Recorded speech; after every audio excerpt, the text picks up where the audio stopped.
This is going to be probably one of the most fun scenes for us to light, and the reason being is that the lighting will at first seem to defy convention, you know, why we put certain lights in certain places and why we did certain things, but we did use a very advanced light gag that we'll show you that I've been using for years to make certain atmospheres, but you can use it to your discretion at this point. Just probably don't overuse it, because then it kind of doesn't really mean very much. Only use it for certain situations where you're trying to elicit this kind of a movement of the sun. We're going to go ahead and mimic the rising of the sun, which normally the rising of the sun wouldn't actually just dim up. It would actually rise up and change the shadows as the sun rises in the horizon. But sometimes when it just peaks over a mountain and the shadows don't really change very much, the light just kind of changes and gets brighter and brighter. And that's the kind of lighting we're going to be doing here. And we're also going to show you how to be able to see into the room right before the sun rises without having to make major lighting changes. So let's first listen to Jake talking about his character. So what are you going to be doing now? Well, I'm at the point where I've learned how to write and let the mind, the conscious go, so that the subconscious comes up, and this will all show that transition of time and space and the zone happening.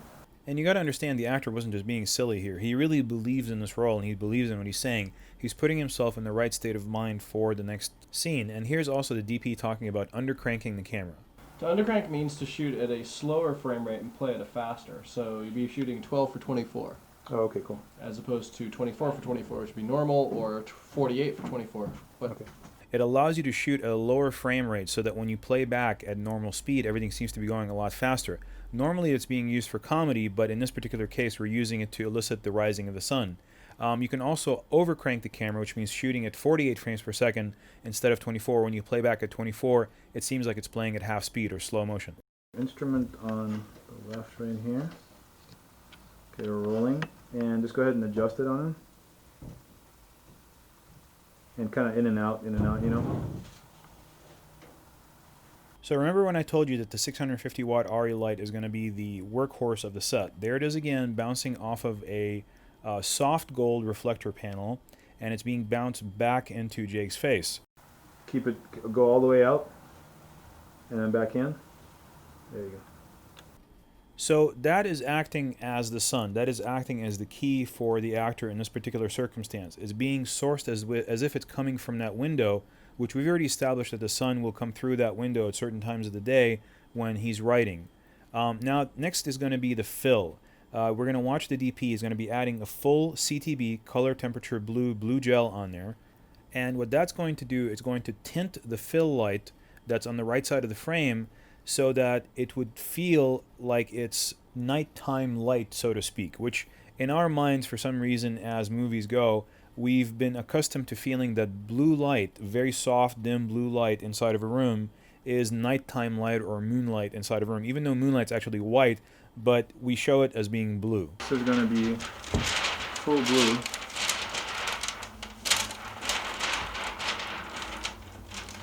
Going on the fill light. Okay, so now the DP is going to be adding a thinner material of diffusion onto the chimera. Okay, so now that we've labeled this light as being the fill light, because we know it's actually flooding the room with the light, there's a light path that is going to be generating, and it's going to be actually hitting Jake on the right side of his body, and it's going to be kind of raking the room with nice even light, you know, but also it still feels like it's coming from one side. So this blue toned light is what's going to be there before we turn on this left side light, the one that's shining through the reflector. This blue tone light is going to give us a very low level light that when the actual 650 watt being bounced through the reflector comes on, we're going to practically not see that blue light anymore at all. Notice that the amount of light that's in the room right now, it's very, very dark. So it feels like it's nighttime light, and you just kind of go with your gut feeling on that. And there's our dimmer. Notice that it says 1000 watts max. This is a homemade dimmer that can dim up to a 1K or 1000 watt, which is more than enough for our 650 watt tungsten RE, which is this one in particular right here.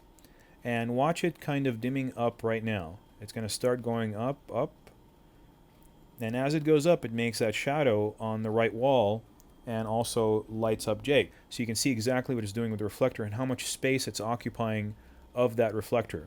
which feels like it's actually a rising sun. And there it is starting right there.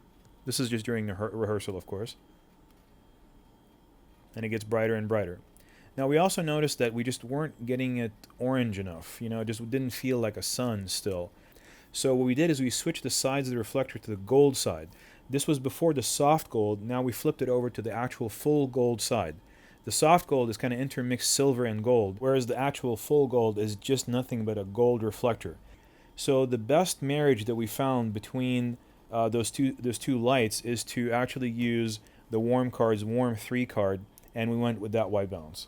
Another little trick that I used is to put an orange CTO gel on there, color temperature orange, full orange gel. I put it on top of the reflector, on top of the gold reflector, so that it creates highlights on the back wall. Notice what happens when I go ahead and tap that reflector now. You see those shimmering highlights right there in the background?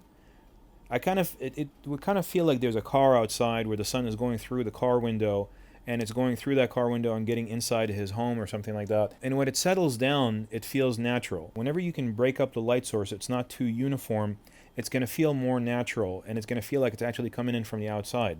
So again, that's the lighting formula that we use to create the scene for the sunrise. Just one 300 watt blue light and one 650 watt light going through a gold reflector. We're using an effect light right here, this 150 watt light, to create a wall pattern similar to window light, motivated by sunrise through the window. But we're doing it in a kind of a weird kind of way, because normally you'd expect light to come in from the left side to hit that back wall, but it's not. It wouldn't look right, and we'll show you here in just a second. The light is shining behind his head and creating that rectangular pattern on that back wall behind him. And also we put it on the same dimmer as 650, so it'll actually dim up at the exact same time as a 650 watt light, as though the sun is rising. So it has no effect on Jake's exposure. It's not hitting the actor at all. It's just hitting the background, back wall, and it's just breaking up the flatness of that back wall. Okay, so now we're going to do some calculation of wattages. So we have both lights on the same dimmer, 150 watts and 650 watts equals 800 watts, and the dimmer max is 1000 watts. So safety first, do not exceed capacities. We know for a fact that we're way underneath, actually 200 watts underneath the maximum that the dimmer can tolerate. So we can put both the 650 watt light, which is the one shimmering on the left side right there through the reflector, through the gold reflector, and the 150 watt light on the same dimmer. Now this is the other dimmer that we're using for the 150 watt light, so we can have individual control over just that one light. And this is the master dimmer that we're using to dim both of those lights together at the same time, and then dim them back up for sunrise. And there it is coming back up and all the way. Now here's Jake right there, and he's straightening out the bed. He's making sure that it's nice and clean and clear, and it's actually also very smooth, because that's going to add to that effect. And this is the effect with the bed clean and the pillows straight exactly as they're supposed to be. And it matches the cleanliness of the lighting as well, and also how far he's advanced in his life. That is, his life is being reduced in chaos a little bit. This is where it used to be. He had two different kinds of color pillows on the back there, and also there was a blanket that was a different color than the actual sheet that's on the bed.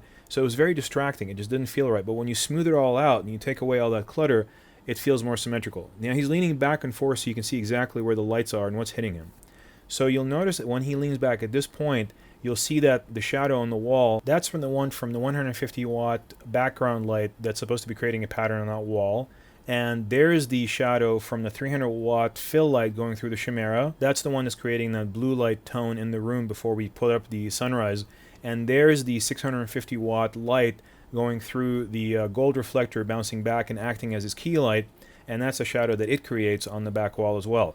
But when he leans forward, of course, you're not going to see the shadow from the 300 watt fill light or from the 150 watt background light. Now coming up here is Jake, or David, the actor, expressing his dissatisfaction with us and how bad of a job we're doing at the lighting, and how he just wants to walk off the set. You rolling? Yeah, we're on. Okay, so he wasn't dissatisfied, I was just kidding. And I just wanted to kind of express to you how important it is sometimes to show your actor exactly what you're going to be doing from the camera after you do the rehearsal, because it really, really boosted his confidence in us. And when he actually walked into that scene, he did such a much better job knowing exactly what the final product is going to look like on that monitor. Okay, now we're going to go ahead and dim up from behind the scenes the main light and show what it looks like when we dim it up. There it is coming up right now. That's the speed that we use pretty much for the actual shoot. And you notice his hand is just kind of drawing left and right. You can see that line that he's creating on the pad right there. because when you speed it up, and because we were actually undercranking the camera, it looked very natural when you actually shot it. We shot one normal and then we shot one undercranked. You know, always take a safety. You know, you never know what an undercrank is going to look like when you actually get to the editing studio. Now for this shot, let's talk about color harmony again. For this particular shot, we really wanted to get more color harmony, so we had him finally take off that coat that he was wearing. And notice that particular coat right there, the purple one, when he takes it off, he's wearing that green shirt. You've got green shirt, you've got green sheets, you've got a greenish kind of wall tint in the back there. You've created a color harmony from the foreground to the midground to the background, which is what we wanted to do in this particular shot. Now, that doesn't mean that you have to create color harmony every single time you do a frame or a composition. But in this particular case, we wanted the composition and the color choices in the frame to actually help the scene to make it feel even more pleasant and peaceful. There's another scene coming up where we actually use color contrast, where we contrasted the shirt that he was wearing with the background and with the sheet that's on the bed, because that worked better for that particular scene. Now let's talk about the fact that as far as framing is concerned, you can't really see the pad in his hand right there. All we do is just ask him to raise the pad so we can actually see it. That's blocking. And it's really important for you not to ever sacrifice your frame when there's something that you can ask the actor to do that is just blocking him differently that will actually save the day.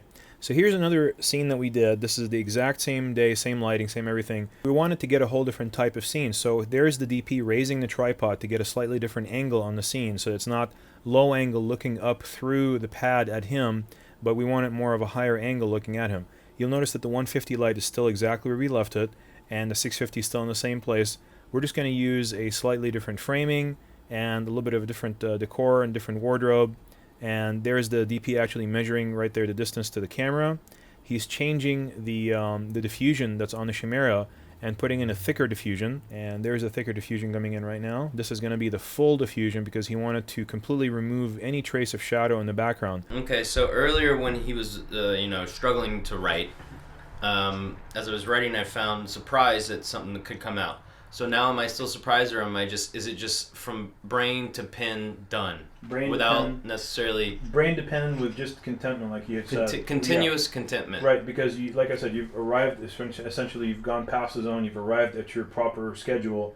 You don't have to be pushed, you don't have to Right, it's just try. You don't have to try anymore. It's water. It's a It flowing just flows water. right out. Right. And now it flows in sequence too. That's the beauty. It doesn't just flow like whatever, any kind of gibberish. It actually flows in a sequence that matches your thoughts, Right. Okay, cool. Okay, and here we are measuring the distance to the actor, and it's 6.5 feet to him lying down, 4.5 feet to when he's actually sitting up. This is from camera A, the main camera. So now let's talk about composition. He is the largest mass in the frame right there, and he's in a rectangular shape. And then there's a secondary mass right there. It's a smaller mass that repeats the larger mass's pattern. That's the shadow, of course. And there's another mass on the background, on the back wall. That's that light, the 150 watt light. And there's also that mass, which is that picture, and the other mass as well too. So what's happening is that there's his mass. Left side of the frame can support the greatest amount of screen mass, which means that when you want to put your actor someplace where he's isolated from the background, there's nothing else around him, so to speak, or draw attention to him, you put him on the left side, because for us always the left side of the frame, for some reason, can always support more weight than the right side of the frame. And we're going to go ahead and prove that to you. We're going to go ahead and flip the frame here in a second and show you exactly what it would look like if it were flipped. There it goes. You can see that there's just something wrong. The framing just feels a little off, like this is just too heavy. The right side of the frame cannot support the same mass because it challenges the path of the reading eye. It feels like the weight ought to be on the left side with more room on the right side. So we generally want the left side of the frame to bear the greatest weight and be the anchor for a harmonious frame. Now this is for harmony. If we were creating disharmony, we would put him on the right side of the frame. It would work out then. So this is take 2. And as I promised you, I'm going to give you an example of color contrast. We've been talking about color harmony before, but this is color contrast or color separation. He's being separated from the background because he's wearing that bluish colored shirt, whereas everything around him is greenish. Now, the thing is, though, it is not quite very much separated because he's still wearing a cool color. He's not wearing like a red or an orange shirt. He's still in the cool-toned family of colors. However, he's separated from the environment by use of color. These kind of concepts that I'm explaining to you, sometimes you don't really exactly know why when you get to the set you're going to make a choice like this. But if you know why, that way when you make a choice, you can evaluate it. You can say to yourself, okay, I just made this choice. I would rather him wear a red shirt. But why? Why am I doing that? And would a blue shirt work better than a red shirt? And that's when you can come back to these concepts and these principles and apply and say, well, that's complete color contrast because he's wearing a whole different hue. Why don't I just have him wear a blue shirt? That way it'll match about the same kind of cool tones as the background. It won't completely separate him from the background, but it'll still separate him slightly. He's still in the same kind of cool tone family. We haven't gone over to the warm tones of colors, but he's still separated from the background. Those are all creative choices, and hopefully we'll help you make some more of those. So let's go through some gammas and matrices right now. Okay, so this is Cine Like V fluoromatrix, Cine Like D fluoromatrix, Cine Like V normal matrix, Cine Like D normal matrix, Cine Like V cinematrix, and Cine Like D cinematrix. So we've already talked about all the differences between all the gammas. The gammas, of course, Cine Like V being the most contrasty, Cine Like D being less contrasty and more in keeping with keeping that dynamic range, so it's a little bit more grayish. And also the matrices themselves, the cinematrix being the most saturated, but also still within range of the HD medium. The fluoromatrix boosting the reds, but at the same time being more pastel-like, and the normal matrix being less saturated than either one of those last two. So we noticed that the only way we're going to be able to do the shot where he gets up into the camera is for us to flip the bed entirely to the left side so that we can place the camera right there with the tripod. Otherwise it wouldn't fit on the other side. So we flip the bed all the way around so we can get the lights in exactly the way we had them before. By that I mean not having to move the fill light. This is right here the RE150, which is acting as a key light as well as a background light. There's the light path. It's shining to the right hand side of the frame. You notice that it also has a blue gel on it. This is a full CTB color temperature blue gel that converts it to blue light. And you notice exactly where it's shining. It's shining first on Jake, creating that shadow on his right hand side. It's also creating a pattern on the back wall as well too. So it's a double duty light. It's doing two things at the same time, which you can do that. And this is with a little 150 watt light. But because of the proximity, that's the only reason why you can do it. Because it's only a few feet away from it. It's only about 4 or 5 feet away from the subject. So therefore, it can spread its light source out and do that. We're also adding an LED light, the light panel LED light. We're putting that right on top of the camera. And we're putting some diffusion on there. So we put full blue gel and also diffusion. So it's already daylight balanced blue, but we're adding even more blue to it, and we're adding diffusion to soften the highlights and soften the throw.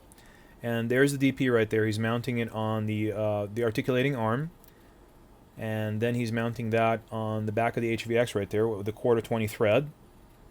And he's going to actually lay the light panel down on the sun hood. So now this is a shot without the light panel. We're doing the shot without the light panel, and now we're going to show you with the light panel right there.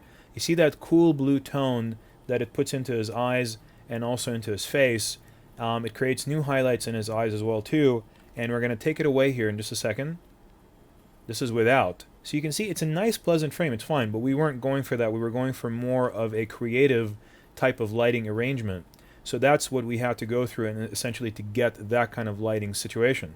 So there's the LED light right there, and it's dimming up and down, and you can see the shadow on the back wall from the 150 as well too.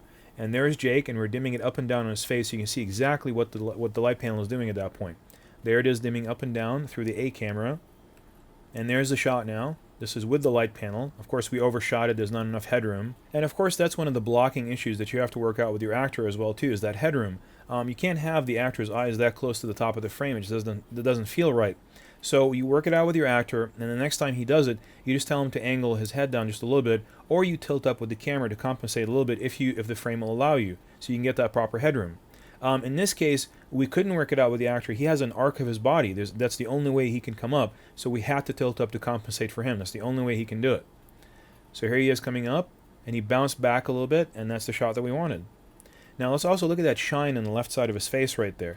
A little bit of a shine right there, so we added a little bit of powder to it, and we're going to show you what a little bit of powder is going to do to take away that shine. Here it is coming up again. Right there. A little bit more powder, and the highlight is still there, which we need it to be there because it doesn't feel right without it, but when you put the highlight back in at full intensity, it's just so glaring. So you don't want to have too much powder and then it feels like the face has been powdered. You just want to have a little bit to kind of blunt that light a little bit, to dull that surface a little bit more so it doesn't reflect it in such an intense way. So this is going to be the fill light. This is the fill light coming on and off. You'll notice it from the last setup. It's the exact same thing. Let's see what it's doing to Jake. There's the fill light coming on. That is the actual fill light. You notice that it makes a very, very soft shadow back there, and it's pretty dim. That's really important because we don't want to overpower the key light in this particular circumstance. The key light's going to come in from the left side, that's the 150 RE. This is what the key light does just by itself. You notice how it lights its side lights coming in from the left side of the frame. It's lighting him and the background as well too. So this is going to be key plus fill light. This is the key light and the fill light in combination. You'll notice that there's the highlights on the left side of his face, on the back wall, but at the same time the fill light is on, filling in all the shadows. Now let's look at the last light that we're using. This is going to be the LED light panel light. It's acting as a catch light and a fill light combination at the same time. It's making catch lights in the eyes. This is at standard preset tungsten 3200 degrees Kelvin white balance, and this is key plus fill plus white panel. And this is going to be key plus light panel only. You notice the different tone there. This is just a key light. Extremely contrasty, heavy shadows. This is going to be just a light panel by itself. And this is key plus fill plus light panel again, and you can achieve at least 4 dramatically different moods by key, fill, light panel combinations. So when you have your basic 3-point lighting setup, or even a 2-point lighting setup with an effect light like the light panel in this situation, you can get 4 entirely different moods. This is just by varying the lights being turned on and off. We're not even talking about the ratios of the lights to each other or the tones of the different lights to each other. This is just 3 lights in one room with one person. You can get at least 4 dramatically different moods. And actually, you can probably get a lot more if you use different colored gels in there. But here are the 4 that we achieved just by varying, some lights being on and some lights being off, not even varying the ratios or the colors of each light. Now let's go ahead and see what's going to happen when we just reposition the light panel. We're going to keep the key and the fill in the exact same position, but we're just going to take the light panel up a little bit higher so it creates a little bit more of a shadow underneath his eye sockets. We call it kind of the Godfather light, and of course that's why, David in this particular circumstance is making the whole chin thing and the jaw thing, and he's making the Godfather voice. But so notice how we pushed the light panel up higher and further forward so that it creates that shadow underneath his light sockets, because it's going to come from almost directly above his face. So let's go ahead and actually see what kind of an effect it had once we turn it on. Look at that. You see that effect? That's a dramatically different effect from when it was just sitting right on top of the lens. So we're also replacing the full blue with half blue, so it's not quite as blue as it used to be before. It's just going to be more blue tone, but it's not going to be quite as blue tone as it was before. So here's the new setup. You notice the shadows underneath his eye sockets. This is from the light being in his current position, right above his head, pretty much creating that Godfather type of light. Here's the one where the light was sitting right above the actual lens on the lens hood, and you notice how it fills in all the shadows actually in his face, and this is with full blue now. So here's the final frame. That's what we went with. So now we're going to remove the filter. This is the B+W clear filter, actually clear UV filter. And we're going to add a Century 0.6 wide angle adapter.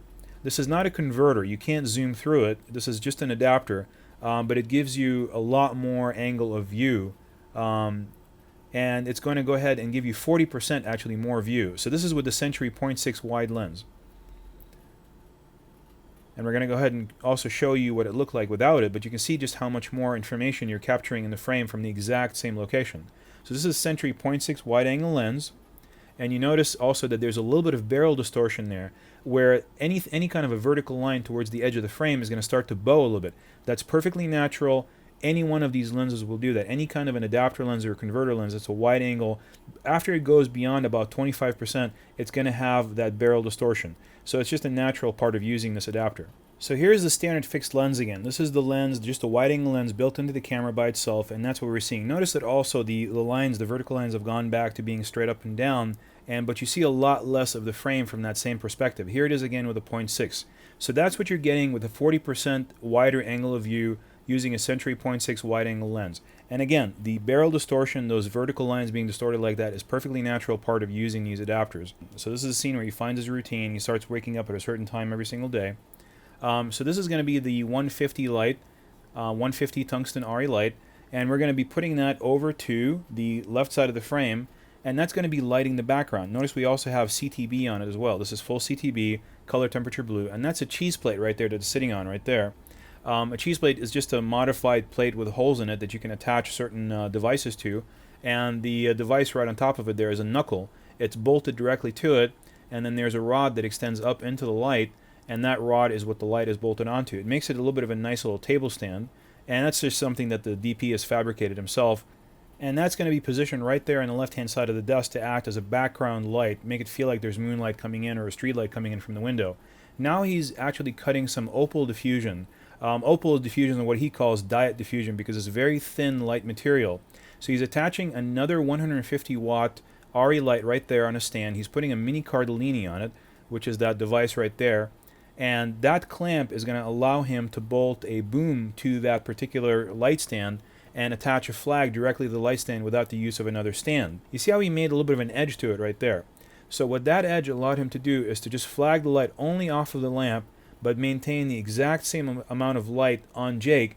And so when we turn on that light, it'll feel like that lamp has been turned on and is actually creating that light on Jake's face. So this is going to be the key light. His key light, because it's the closest one to him, that's also the brightest. We're turning it on and off. Here it is off. And here comes the fill light, on and off. Look at the shadow density on his face. That's what you want to look at whenever you turn on the fill light on and off. You can see that? Pretty much the shadows are getting really dark when you don't use that fill light. So this is going to be the practical light on and off. This is just a practical lamp, which is supposed to be lighting his face, but of course isn't really. What it's just lighting is that area right in front of it on the desk. This is going to be the background light on and off. So you can see what the background light's doing just behind him on the background. You can see that it affects Jake just a little bit, but it's not enough to create a new shadow or do anything. All it's doing is lighting the background behind him, and it's making it more convincing. It feels like there's a street light outside, and that's creating that light when it's actually on. This is just a practical, so we can show you what it would look like if it was just that table lamp lighting him with none of our lights on. This is 12 decibels gain with a 40 watt bulb in the desk lamp. So if you go to 12 decibels gain, if you arrive on the set, you don't want to do any lighting, at 12 decibels gain, this is what your shot's going to look like. Burned out highlights and a lot of grain. This is just a background light. So this is background light plus fill. This is just fill light. We wanted to bring up that glass so you can see it in the darkness a little bit more and bring attention to the fact that you have to have some water when you go to do your writing when we were shooting the movie. Watch where that position is. It's right behind the glass now, so it really brings up the liquid inside that glass. So it feels more like moonlight is coming in and actually really hitting that glass. You can see it really has a rim now. It is very much separated, and it's also lighting that pad inadvertently too and making the pad come out. So let's actually take a look at it one time. And this, of course, as with anything, when you do something for the first time, sometimes it doesn't quite work out. This first light gag didn't quite work out because the light switch kept flickering the lights, so it didn't feel natural. It felt like there was electrical brownout every time he would turn on the lights. Now when he turns on the light, it flickered a little bit. And that flickering, of course, was because the switch was malfunctioning when we were turning it on. So you have to notice those things, because if you kind of blink, you won't really notice. So here's take two, and he turns on the light and everything's fine. So we fix the switch. Now another thing we want to talk about is when he gets up, you notice that highlight up in the window. That highlight up in the window is being created by our fill light, and it is not very convincing. It's not something that would normally be there. I mean, it could have been like a closet light or something like that, but to us it was a little bit distracting. It took away from the frame, took away from the darkness of the frame. So the DP grabbed a Matthews flag and he put it behind that screen in front of the window. You could have also done this with duvetine or with a black trash bag, pretty much any kind of a black material that can go back there, preferably duvetine though than a black trash bag, because the black trash bag is going to be more reflective. It should be a non-reflective material. Now look at the frame. There's nothing in there now that's distracting you from Jake. It feels a little bit more natural to us. Whenever you can cut on motion, as you are right now, watch this, when he sits into the frame, now you can cut from the medium shot to the close-up on motion, which will mask small differences, for instance, in the way that he had the blanket on his shoulders, in his appearance, in his hair. You're not concentrating so much on it if you can cut on the actual motion of him sitting down rather than just cutting directly from medium shot to the close-up after he's already sat down. So try to always have him sit into the frame. What we're going to talk about here is lighting direction. How to motivate your light from the proper direction, but not just from the proper direction, but along the exact direction to mimic a practical light. Study the scene right here. We're going ahead and adjusting the exposure, and we're adjusting the positioning of our 150 watt little RE tungsten light that's sitting right in front of the subject on the left hand side in front of that computer, and it's drawing a line from the practical lamp over his head and to the back wall to make that shadow consistent, as though he were being lit by that practical lamp right there on the left hand side. Now that's really, really important, because the light, the actual lampshade right there is opaque, so it wouldn't be lighting Jake from the lampshade itself on the left-hand side. So we're going to go ahead and move that up. And when we move our key light up, it's going to make the shadow behind his head go downwards. And watch how that doesn't draw that line anymore. It doesn't feel like that practical lamp is drawing a line directly across over his head into the back wall anymore. There's too much of a gap there. So it doesn't feel convincing. It feels like the light is going up and then down again. So when we go ahead and lower our light again a little bit more to make it match that practical lamp, it raises the shadow back behind him again so it feels convincing again. So when you're doing motivated lighting, essentially, where you're motivating all of your lighting directly from a practical lamp, not only do you have to match the general direction, but almost the exact direction in circumstances like this. Now let's talk about blocking a little bit. Let's watch Jake walk into the shot. He's going to be coming in from screen right. See how he's sidestepping the camera? It doesn't feel natural. We did several takes of this. We actually did 4 takes, and every single time we tried to work with him on trying to get his body to rotate and walk straight forward so that it feels natural. And it took us quite a few times, but it was really difficult because there's really not much room in there between the camera and the bed right there behind him. It's only about a foot. But when he sidesteps the camera like that, it clues in the audience that there is actually a camera right there, and it takes them out of that suspended disbelief that they're actually watching, events in some other world, and then they remember that they're actually just watching a movie at that point. So watch that. See, when he walks in naturally and then turns around, that feels right. Now let's talk about composition. When we freeze frame this shot right here, we notice that he's along the left-hand side line of thirds, facing towards the right, that his eyes are actually in the top third of the frame and towards the left, so it's very well balanced. And also he's making a triangular shape with his body from his face down to his shoulders and down to his elbow, especially along that background frame. Now the background is actually what's really important. When we make him disappear, we look at the background, it's actually a cube because of the way that the walls are painted. The right side wall is going to look a little bit light. The top side wall, which is the ceiling, is going to look a little bit darker. So once again, that's the light side, and that's the darker side, and that looks like the shaded side. You can look at it as a cube, either facing towards you or away from you. It's like a play. It's a play on your visual perception. So it was really nice, and that's why we picked that as a background, and that's why we framed the shot from such a low angle and looking up at Jake in this particular position. Okay, notice how we move the camera now much closer to Jake and over his left shoulder. What we're doing is we're getting an over-the-shoulder shot of the materials, all the scripts that he's taking out and laying down on the table. So again, we stayed on his left shoulder in reality, like his real left shoulder, which is his right shoulder to us, because we're still maintaining the same eye line. And while we were up there, we also grabbed another shot for a whole different scene. That's how you conserve time when you're actually on the set.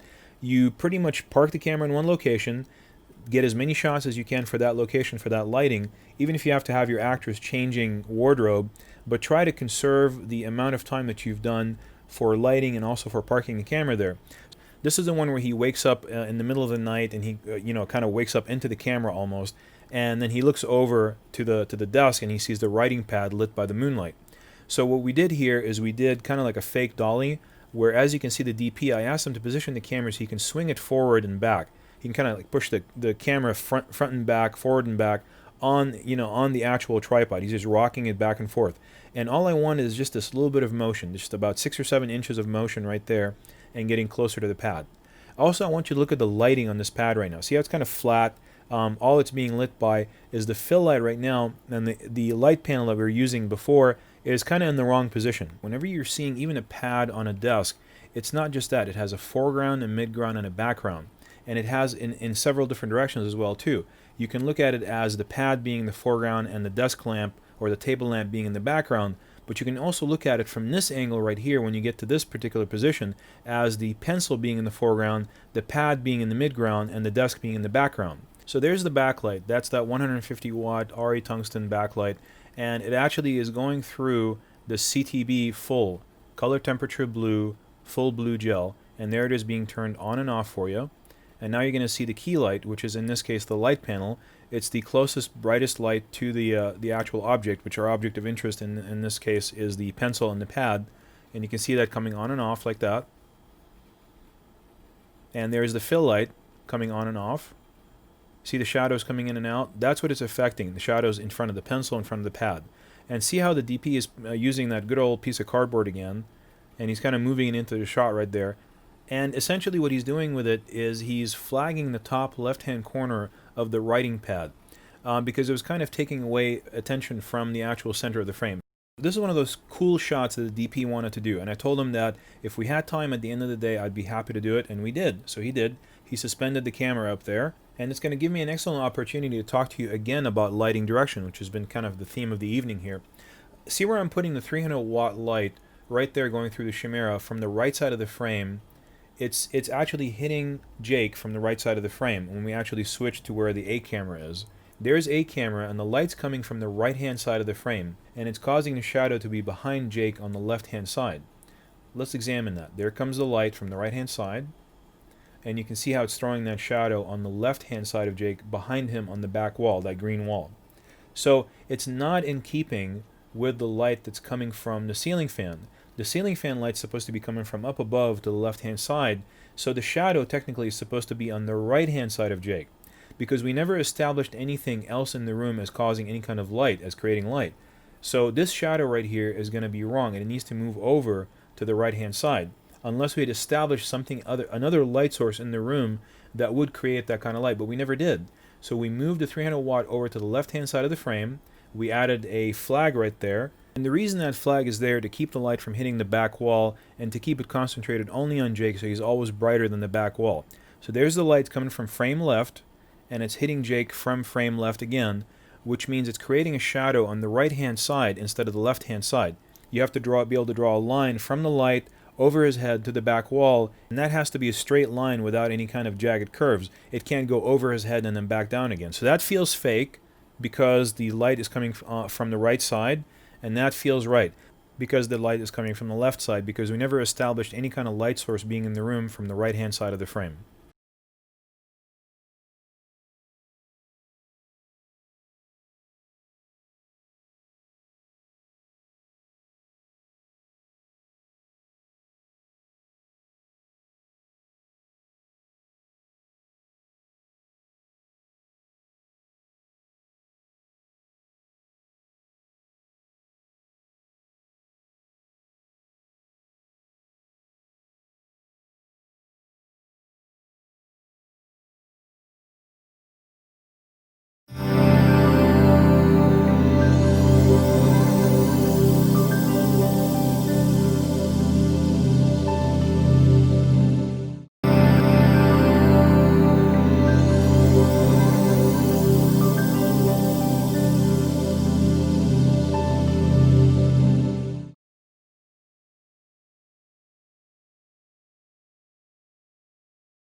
Okay, and here's the beach shot that we did, which turned out to be one of the final shots from the movie. And we just slowed it down. We're going to slow down all these shots here in this particular segment so that we can kind of concentrate on the framing and the composition. And in order for us to do this shot, we literally had to run to the beach like mad maniacs to get to the part where you could see the water. There was, I don't know, maybe a quarter of a mile for us to run to get there before the sun completely set. Wonderful LA traffic. We got stuck in traffic. We couldn't get to the beach in time. Almost lost the sun, but we got there in just that magical time. And the reason I'm showing you all of the raw footage here is because I wanted to show you just how fast you have to act sometimes to get a shot. Because I lost this light. This was the last shot I could get like that. We got this kind of a cheesy shot, Brady Bunch kind of shot right here. And just to kind of show you two different methods of going about doing that. There's the cheesy shot was before, and here's another shot that's a little bit better. You want to kind of try to avoid those shots where the people part hands, unless you're going for something more cliche or more period dated. But this light right here that I had at 6 decibels gain was gone within about 5 minutes. So if we hadn't run to the beach as fast as we did, and if we hadn't gotten that shot right at that moment, we would have lost it. Now these shots, the silhouette shots, were around for a little bit longer than that because obviously we had more exposure from the sun. So we were able to play with them a little bit more and just have more fun with those. But I can't tell you just how how you just have to be prepared sometimes. You have to know your settings, your camera settings, everything has to be ready. I was actually adjusting the white balance as I was running to the beach and making sure that the decibels gain was correct, everything was ready to go. And that's the only reason I was able to get some of these shots. And just quickness sometimes is the most important thing. And there's the shot where she's pointing towards the Ferris wheel and she wants to go there. It's very important to shoot these shots sometimes because if I hadn't gotten the shot, I couldn't have established the fact that they were going to appear to that pier where the Ferris wheel was, and kind of establish that location, that it's not inland somewhere, but it's actually on the beach. It's a nice romantic setting for them to kind of develop their relationship. Here's a shot where I did a circular kind of handheld move around them. And as you can see, I mean, if you're just really kind of careful with the camera, you can get some pretty decent shots even just handheld. However, what a Steadicam would do in this situation is to take out all this bobbing up and down that you're seeing in the shot, and would make it perfectly seamless, like you had a dolly around them. Here's another shot where they walk into the scene and into the setting sun, of course, you know, just a kind of nice romantic shot. And essentially I had them start on both sides of the frame, and they just kind of walked in and, you know, assembled kind of inside the frame. And there's the wide shot that we got, and then within the wide shot, after I felt like I had gotten enough of that wide shot, just a couple of seconds to establish the location, I immediately zoomed in and got a medium shot. And again, the medium shot is always going to be your more personal approach to any storytelling when it comes to independent filmmaking. And even though in this situation they're walking away from the camera rather than walking towards the camera, it is still a nice element. It's a very nicely composed medium shot that works really well. And the reason being is that, as opposed to this wide shot right here, the reason being is that you're concentrating on the location. The location is so dramatic that the drama between the two actors can borrow from the location.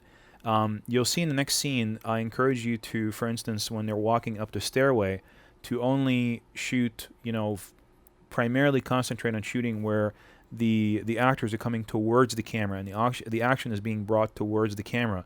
But in this situation where you have a very dramatic location that adds to the story, the performance can borrow from that location by shooting a silhouette, for instance, where they're walking away from the camera and into the setting sun or into the beach type area, because they can borrow dramatically from that location. So don't forget also, when they're walking into the distance, they're walking along the z-axis that we've already discussed.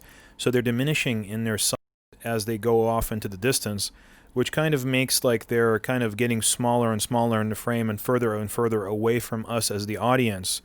And that kind of has a psychological impact, like maybe it's wrapping up a story as they're walking into the distance.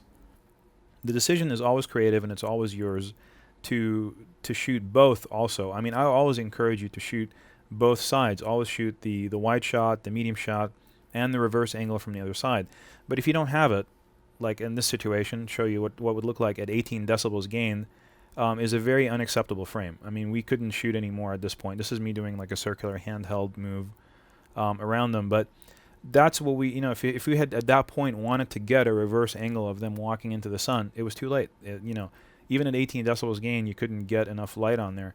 And if we had used any kind of battery-operated lights at that point, it wouldn't get sold. We would have to use a very, very large, soft source to make it feel like it's the setting sun at that point, because any kind of a small light source is not going to look like the sun that had already set below the horizon. So there was just no point in using it.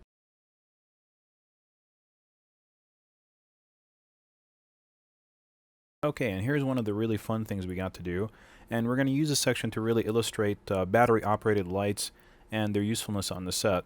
We're just going to go over kind of step by step how we accomplished everything, and the white balance and the battery-operated lights that we used throughout the section. Outside there was some sodium vapor lights. Sodium vapor lights are kind of greenish and yellowish in tint, and they burn at a much lower color temperature than daylight, which is where we had our camera still preset from earlier when we were shooting the sunset. So we had to change it over to a different white balance. But before we did that, what we wanted to explore is a different gain setting. Now we have about 6 decibels of gain on there right now, which is increasing, as you can see, the graininess. But we're going to go to a higher gain, which is now 18 decibels right there. As you can see, the grain is incredibly large. It is an unacceptable frame. We cannot shoot at this kind of a gain level. So if we wanted to walk on the set and just try to shoot with available light and still get, you know, some kind of an exposure on the frame, this is what we would end up having at 18 decibels gain. The lights and the skin tones are proper, but it's just way too grainy. So we had to switch back down to 6 decibels of gain, which is acceptable for the camera that we're using. And then what we had to do is add illumination. But before we did that, we went ahead and got the correct white balance. So at the correct white balance, we're going to see it here in just a moment. It's going to be closer to 3200 degrees Kelvin, which is more like, you know, tungsten color temperature, which is closer to sodium vapors. And here we are changing it. Now, because you've been looking at the other frame, which had a lot of orange in it, this is going to seem kind of bluish. And it's true, there's a mixture of lights in there. There's also a mercury vapor light off to the left side there, and in combination with the sodium vapor.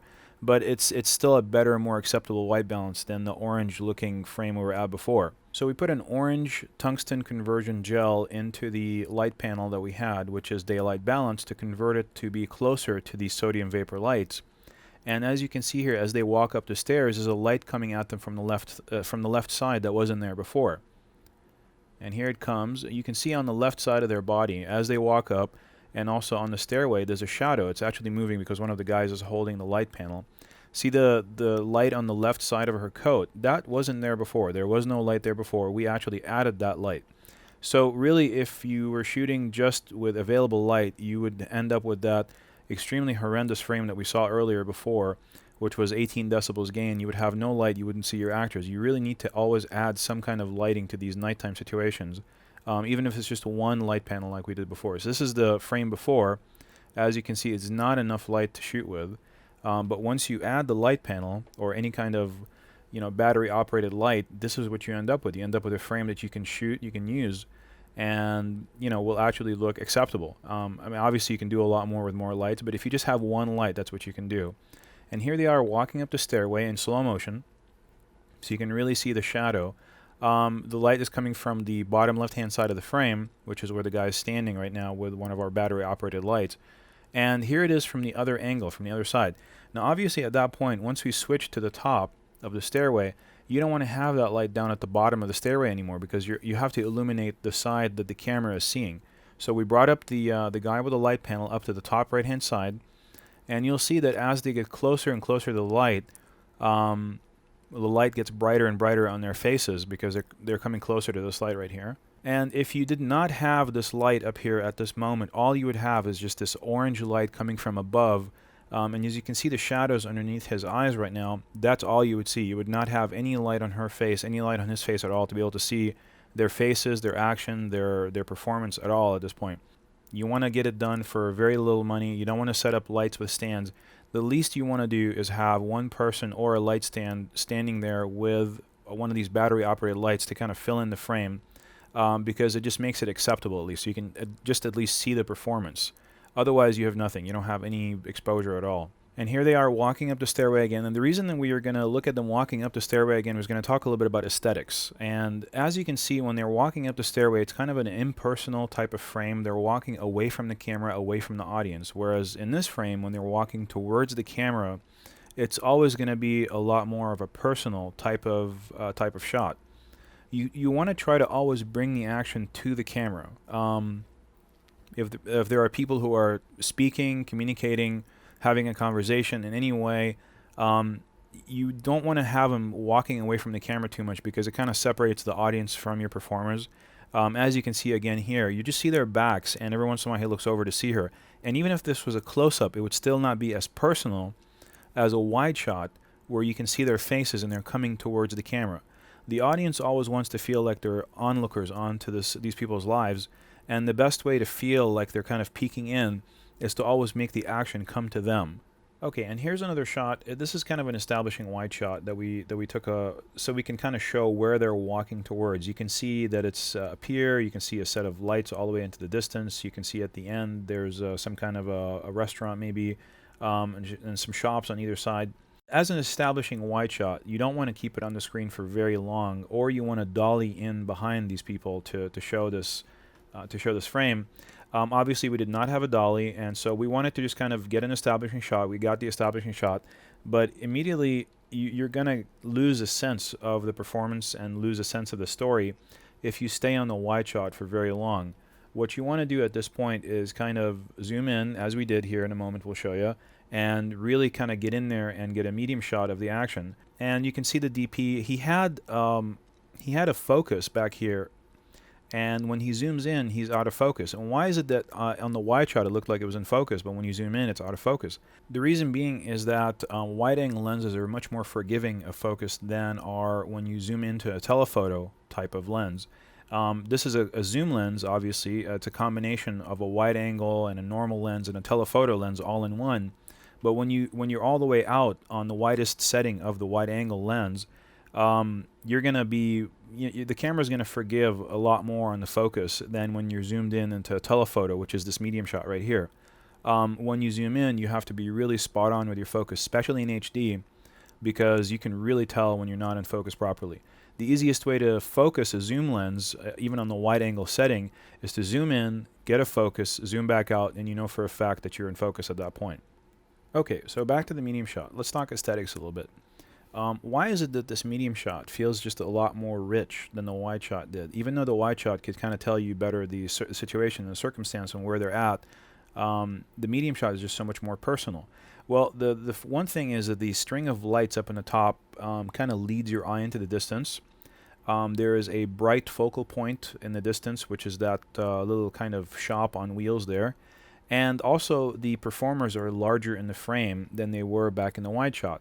So you've got a lot of things working for this frame that was not working for the wide shot. I mean, we actually scrapped the wide shot entirely. We didn't use it at all because the medium shot was just so much more personal, and that's really all we wanted. You'll find that on these independent productions, the best way to kind of bail yourself out of not having a large crew and a large set that you paid for that you're allowed to use is to concentrate on medium shots and close-ups, because a wide shot is going to get you that location. You're going to get a sense of location, but if you're not able to move that wide shot, if you're not able to kind of keep up with the performers in some way, either by using a steady camera or a dolly shot, you really are not going to end up using it for more than a few seconds and then immediately switch to the medium shot. I would concentrate most of my effort on the medium shots rather than on the wide shots when it comes to exteriors that you're not in control of. And this is, of course, speaking of independent films that are primarily concentrating on dramatic situations between people and small stories and dramas, rather than showing the large expanse of a natural setting or a beach or something of that nature. This is, when you're concentrating on stories, you want to concentrate on the performers. The setting can be there just for a few seconds, just to put you in that frame of mind, to put you in the in that where the performers are. You take the wide shot, let it be on the screen for a few seconds, but most of the lighting that you're going to do, filling in of the shadows and also working with the performers, is going to happen on the medium shots and the close-ups. That's where you really, in fact, if I were you, I would shoot the medium shot first and the close-up, and then if you have time and if the police officers aren't kicking you out of the location, then you go back and get the wide shot. But that's definitely secondary when it comes to independent productions to the medium shot. Get the medium shot first, then go back and get the wide shot. When you're back in interiors, you want to concentrate on wide shots because you're in control of the environment. You can change the decor, you can change the positions of the furniture, the positions of the actors and the blocking. That's where you want to really practice your wide shots. But on the exteriors, you want to kind of stick with the medium shots as much as you can. That's going to be the more personal approach. So here we are in front of the Ferris wheel, and we're preparing here. Eventually, here in just a moment, we're going to put up a light panel, another battery-operated light, to fill in the shadows. As you can see, they're kind of dark right now, and we're just waiting for some people who are milling about to kind of stop looking at us and stop bothering us so that we can start filming. And that's just one of the things that you have to deal with sometimes. There's going to be people on the set who are going to try to bother you and try to kind of interfere in your filming, and eventually they'll go away and you can start filming. Just don't give up your shot. Here we are right here adjusting the camera. This is all handheld, so we're kind of trying to get the right perspective. And in just a moment here, you're going to see the light panel come up and fill in the actors' faces. Now, so after you've gotten used to the idea of what it looks like without light, here, this is the DP going back down to 0 decibels of gain, and we're going to go ahead and add some light here from the light panel, so you can see the light kind of coming in and filling in her back and his face, and bringing up the level of illumination a little bit more. And then here in just a moment, the DP is going to go back up to 6 decibels of gain. He was trying to see if he can kind of do the shot without gain, and it was just impossible. There just wasn't enough illumination. So here he is going back up to 6 decibels of gain. But on this camera, 6 decibels is acceptable. And so 6 decibels of gain with the light panel gave us an acceptable frame that we could work with, and we could see the actors' faces in the performance. And here it is again with 6 decibels of gain, and again without. Okay, and just to kind of really drive the point home, we're going to go ahead and turn off here in just a moment the battery operated light and leave it at 6 decibels of gain, just so you can see what the frame would look like if you had actually arrived on the set and you did not want to do any lighting but just use 6 decibels of gain.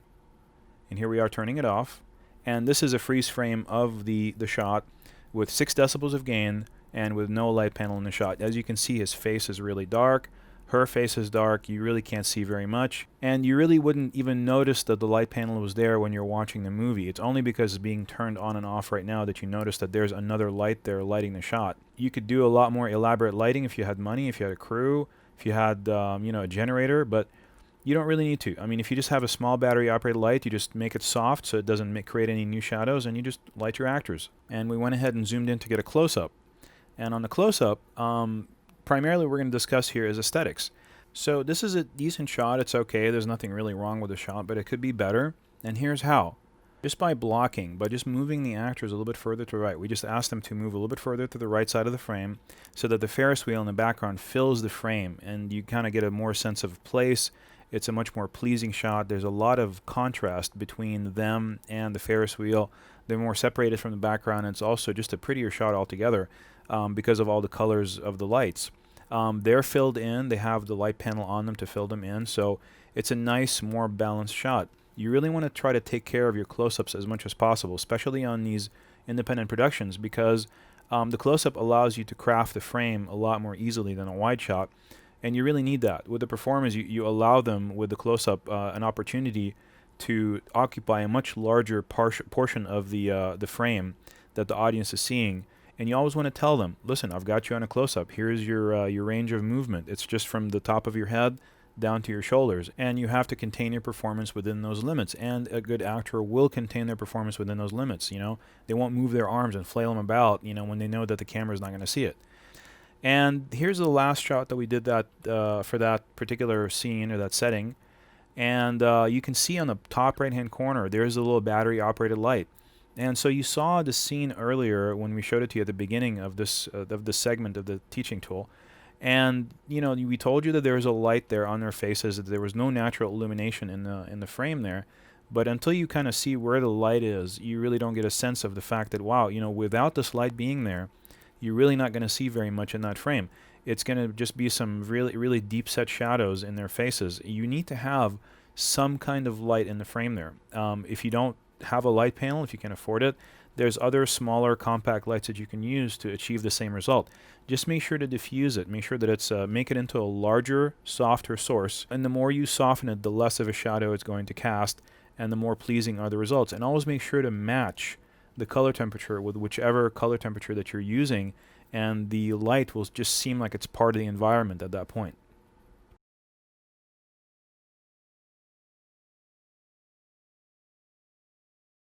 Okay, so here's another fun shoot we got to do. We got to do the one with the bowling alley, and this is another one of those scenes where we had an opportunity to go into this bowling alley and do this one shot, and the bowling alley managers were very, very nice and just allowed us to kind of just be there without paying a great deal of money to be there.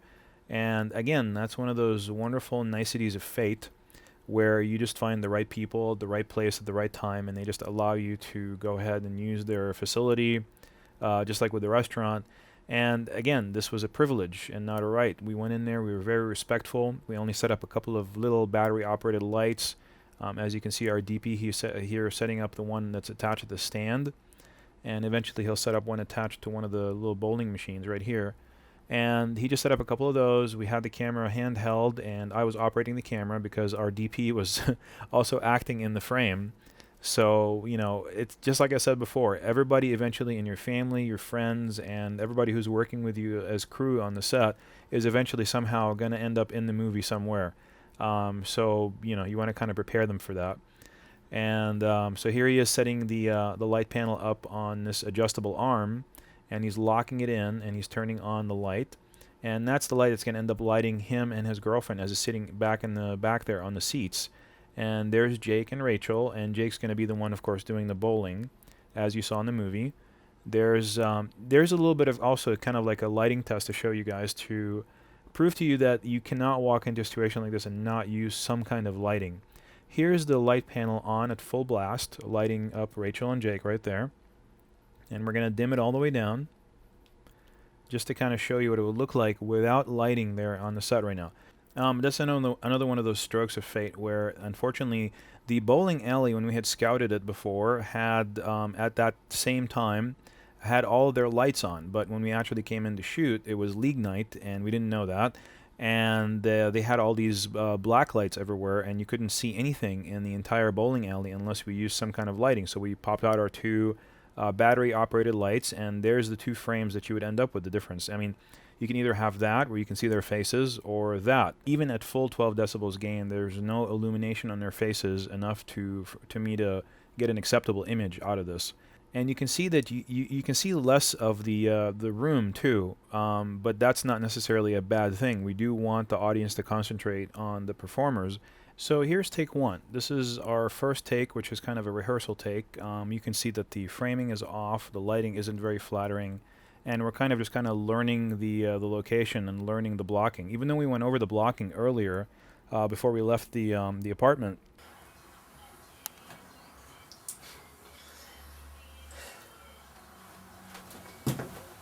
Okay, and that's where the bow's gonna go, and up to you again.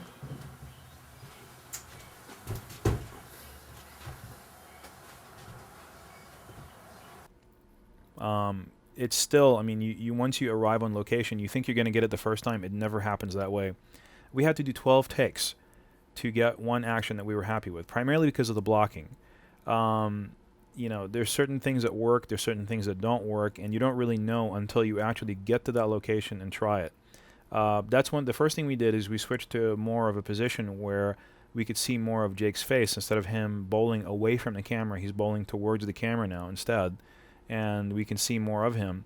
We also tried some close-ups like this at eye level, and we weren't very happy with what we were getting. We were also losing focus a lot, and Jake was, you know, kind of moving in large large movements, and therefore we had to widen the frame eventually. This kind of felt cheesy. I mean, you know, even when I look at it right now, it just feels cheesy. You know, it's one of those takes you just throw away. But in this case, you know, we can use it to show you how to get a better movie done. Here's what we ended up going with. We ended up going with a lower angle, shooting up into the ceiling pretty much, with Jake bowling towards the camera. And eventually I got the camera movement down. It took me a few takes to really get where Jake's moving and where he's going to eventually settle in. And also to work on the blocking with him and Rachel and where he's going to hug her and how far down he's going to duck every single time. And the performer, in this case Jake, has to keep all these things in his mind and also stay in character while he's doing this whole thing. So by far I think that, you know, personally, actors have one of the hardest jobs on the set because we all get to be who we are as directors and DPs and grips and, you know, electrics, whereas they have to always be somebody else, but at the same time think with a conscious mind of how to perform their actions. So eventually we got to just the right blocking, and, you know, we got that whole move down to where you see the DP who's, I guess, playing Jake's friend, Jake and Rachel's friend there, and his girlfriend, and they're kind of telling him to go on, actually bowl it, you know, and kind of don't hesitate. And we also changed the lighting a little bit, and as you can see here, the lighting is a lot more dramatic now. There's more shadowing underneath his chin. We kind of defined it a little bit more. And here's where we were at before.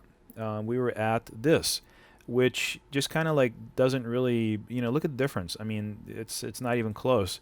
All we did essentially is just move the light panel further down the line, further to the right and away from Jake, so that he is more modeled by the light. And then when he gets up, it's still nice. You can still see her face. Everything's great. It's just a more cinematic lighting, and it's a more of a cinematic type of approach to the blocking too.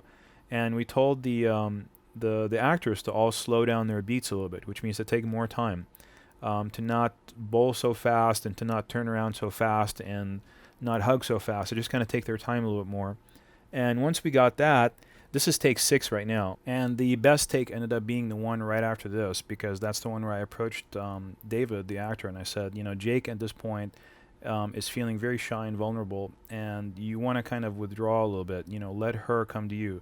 Instead of take 6, he kind of made the first move and gave her a hug. I said, let her come to you and give you the hug as a consolation for bowling a really, really lousy game.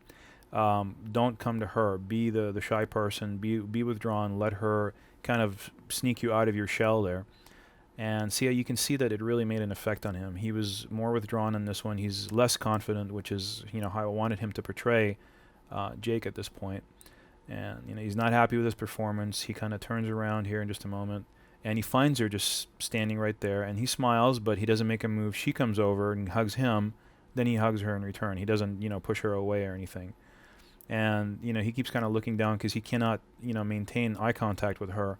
And it just worked out. That ended up being the best take. Then we did one last take to kind of show you guys where everybody's positions are before we got started. And you can see there's the DP and his girlfriend, and there's Rachel, and there's Jake.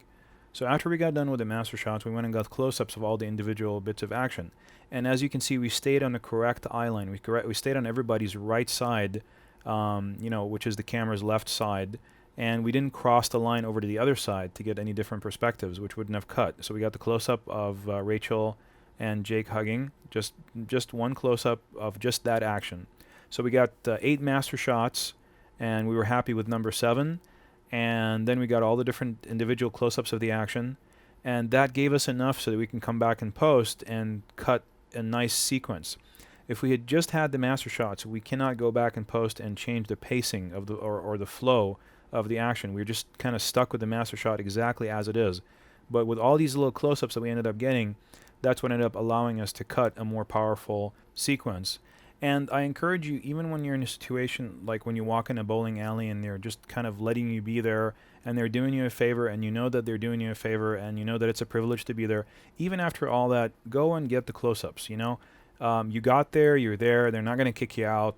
Just make sure to get all your little close-ups. Get the master shot first, make sure you're happy with the performance. That's the most important thing.